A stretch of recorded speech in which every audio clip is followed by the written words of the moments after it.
આ ટ્રેક્ટર જમા કરાવી અને આપણે નવું ટ્રેક્ટર લેવાનું છે। જો મિત્રો, આ ટ્રેક્ટર છે મહિન્દ્રા 475 2007નું મોડલ। આ ટ્રેક્ટર આપણે જમા કરાવવાનું છે અને એની જગ્યાએ નવું ટ્રેક્ટર લેવાનું છે, જેના માટે આપણે કાલે આ ટ્રેક્ટર લઈ જઈશું।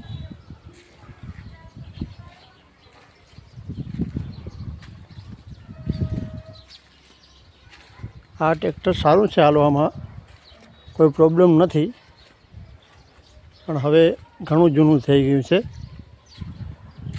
તો હવે નવું લઈ લઈ તો સારું રહે।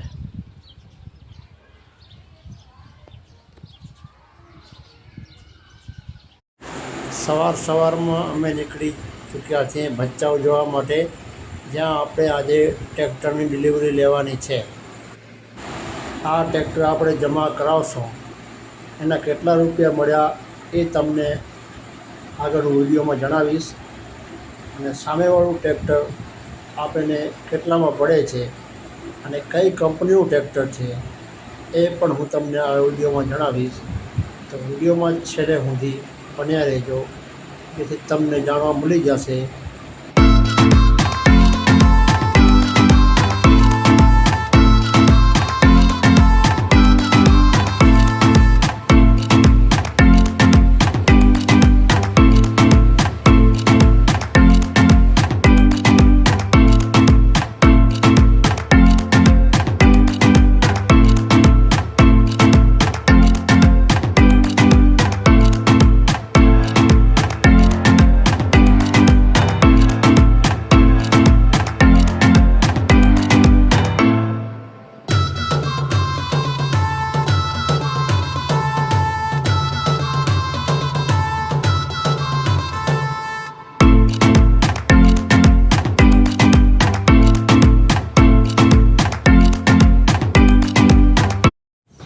ફાઇનલી મિત્રો, આપણે પહોંચ્યા છીએ સોનાલિકાના શોરૂમે, અને તમને દેખાઈ રહ્યું છે એ ટ્રેક્ટર અમે લેવાના છીએ।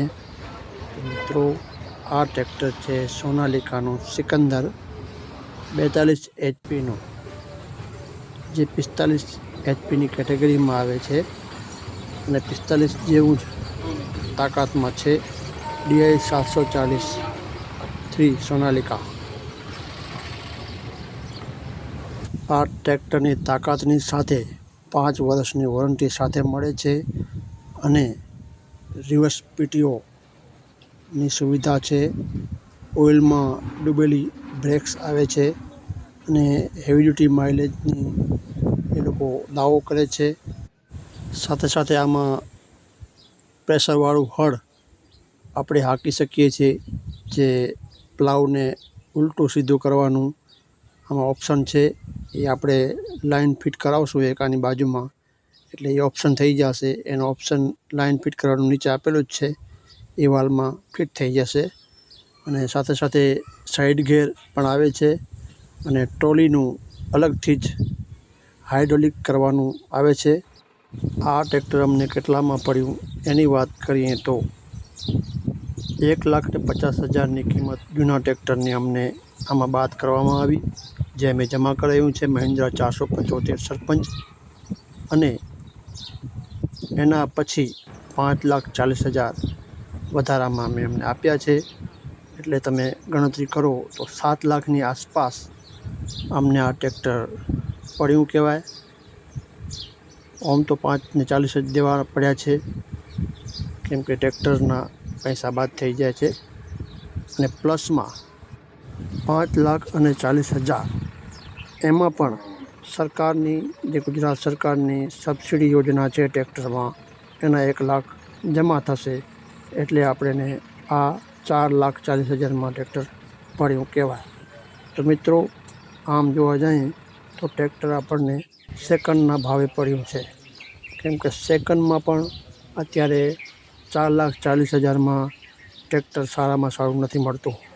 તો મિત્રો, આની ખુશીમાં અમે અમારા ગામમાં મોમાઈમાના દર્શન કરવા પહોંચી આવ્યા છીએ, જ્યાં મોમાઈમાનું નવું મંદિર બની રહ્યું છે। ત્યાં દર્શન કરી અને અમે સીધા ઘરે પહોંચી આવ્યા છીએ. તો મિત્રો, આ ટ્રેક્ટર તમને કેવું લાગ્યું અને અમારું ડિસિઝન કેવું લાગ્યું એ તમે આ વિડીયોમાં જરૂર કહેજો. કાંઈ ભૂલ હોય તો જરૂર જણાવજો કમેન્ટના માધ્યમથી, અને મારા વિડીયોને લાઈક અને શેર અને સબસ્ક્રાઈબ જરૂર કરજો. અને છેલ્લે મિત્રો, ઘરના સદસ્યોનું કેવું એક્સાઇટમેન્ટ છે અને પૂજન કરે છે એના વિડીયો હું આમાં મૂકતો જાઉં છું, અને સાથે મા મોમાઈના દર્શન પણ કરાવતો જાઉં છું. ધન્યવાદ, આભાર.